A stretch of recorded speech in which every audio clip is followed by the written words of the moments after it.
টি-20 cricket মানেই 4 ছক্কার blockbuster batting show. 3 ঘন্টার এই খেলার বিনোদনের উৎসটা আসে ব্যাটারদের থেকেই। মডার্ন ডে ক্রিকেটে ধুমধারাক্কা ব্যাটিং রপ্ত করতে চায় প্রতিটা ব্যাটারি। সেই কৌশলেই এগোচ্ছে টাইগাররাও। টি-20তে দ্রুত রান তোলার বড় মাধ্যমই হলো ছক্কা। দ্রুত রান তুলতে সেই মাধ্যমেই অভ্যস্ত হচ্ছেন তামিম, লিটন, ইমনরা। বাংলাদেশের ব্যাটিংয়ে রান তুলতে ছক্কায় মনোযোগী হওয়ার প্রবণতাটা বেড়েছে বছর 2-1 ধরেই। স্ট্যাট মূলত সেই কথাই বলছে। টাইগাররা টি-20 খেলছে 2006 সাল থেকে, তবে এক ইনিংসে 10 ছক্কা বা এর বেশি মারতে পেরেছে এক যুগ পর। 2018 সালে শ্রীলঙ্কার বিপক্ষে 12 ছক্কায় কাটে সেই বাধা। এরপর আরও 8 বার ইনিংসে 10টির বেশি ছক্কা মেরেছে বাংলাদেশ, যার 7টি এসেছে গেল 2 বছরে।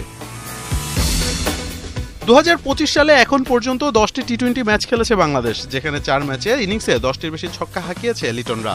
যদিও এর পেছনের কারিগর মূলত তানজিদ তামিম এবং পারভেজ হোসেন ইমন।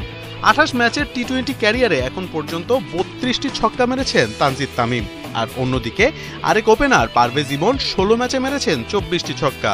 মজার ব্যাপার, বাংলাদেশের আর কোনো ব্যাটার নিজের ম্যাচ সংখ্যার চেয়ে বেশি ছক্কা মারতে পারেননি।